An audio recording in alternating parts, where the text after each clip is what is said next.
Ang susunod na palabas ay may timang angkop sa lahat. Ito'y kapupulutan ng mga ginantoang aral sa buhay. Ang alamat ng inggit. Noong unang panahon ay may tatlong magkakapatid na babae. Si Ing ang panganay, si Gi ang kasunod at si Tera ang bunso. Si Ing ay ipinanganak na kalumanggi ang kulay, sarat ang buhok, pango ang ilong, malaki ang mata at pandak. Taliwas naman dito ang kanyang mga kapatid sapagkat si Gi at Tera ay parehong maganda, maputi, matangos ang ilong, mapungay ang mata at higit na matangkad sa kanilang ate. Pagkasilang kay Ing ay laking kalungkutan ng mag-asawa dahil ang gusto nilang anak ay gwapo at maganda. Ito ay dulot ng kanilang paniniwala kung saan mas angat ang mga taong mapuputi, gwapo at magaganda at malas naman ang mga maiitim at pangit. Laking galak naman nila nang sa kanilang dalawang sumunod na anak ay napagbigyan ng kanilang hiling dahil sinilang ang mga itong kahali-halina ang mga hitsura. Habang lumalaki ang magkakapatid, napansin ni Ing na iba ang ginagawang pag-aaruga sa kanila ng kanilang mga magulang.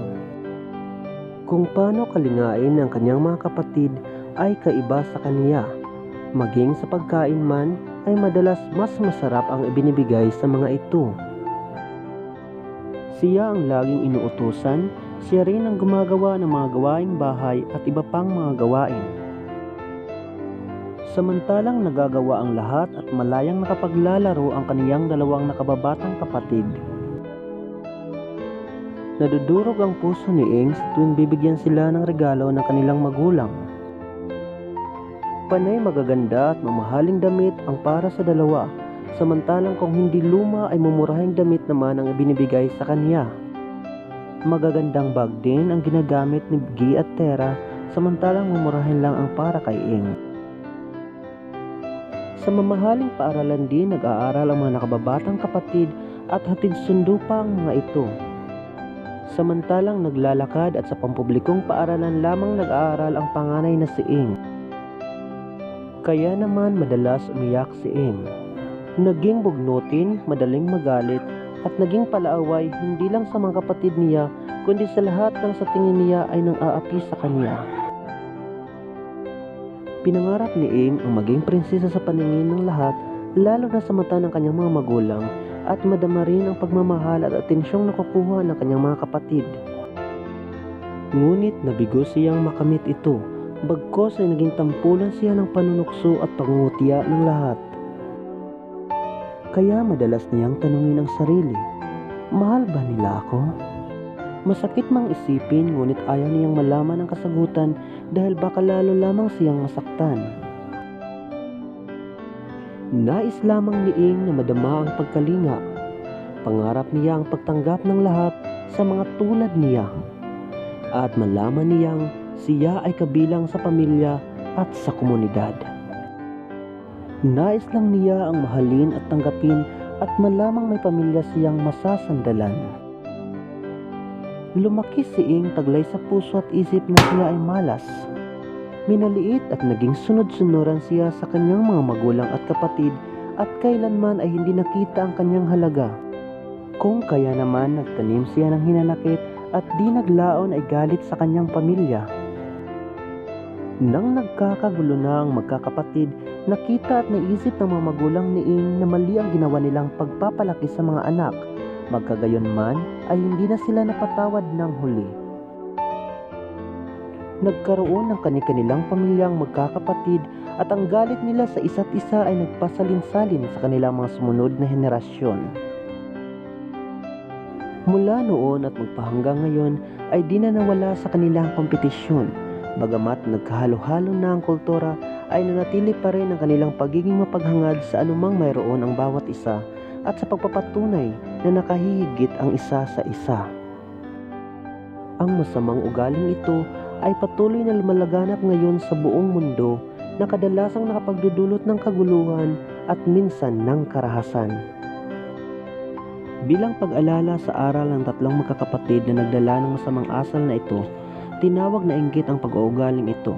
at ang lahat ng babaeng nagtataglay ng masamang ugaling ito ay tinawag na inggitera at inggitero naman ang mga lalaki.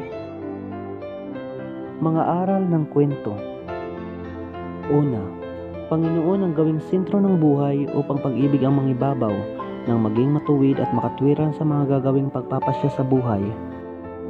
Pangalawa, sa mga magulang, maging patas sa mga anak sa pagmamahal at atensyon nang hindi maramdaman ng sinumang anak na wala silang halaga at may kulang sa kanilang pagkatao.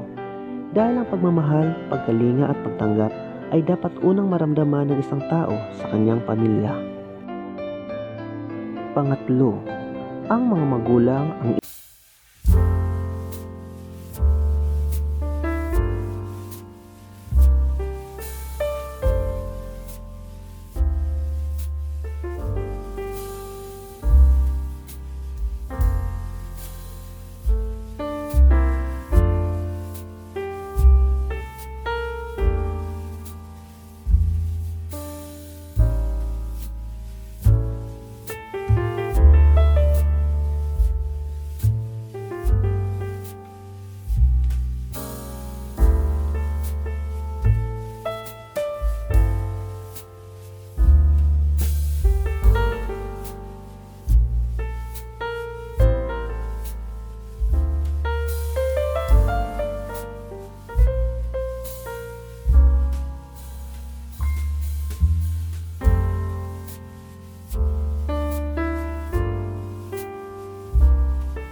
mali ang ating pamamaraan ng pagkakamit ng mga bagay na ating kinaiinggitan. Imbes na magalit at gumawa ng masama, maaaring gamitin ang pagkainggit upang magsumikap sa buhay, magdasal sa puong may kapal, nang sa gayon sa huli ay magtagumpay.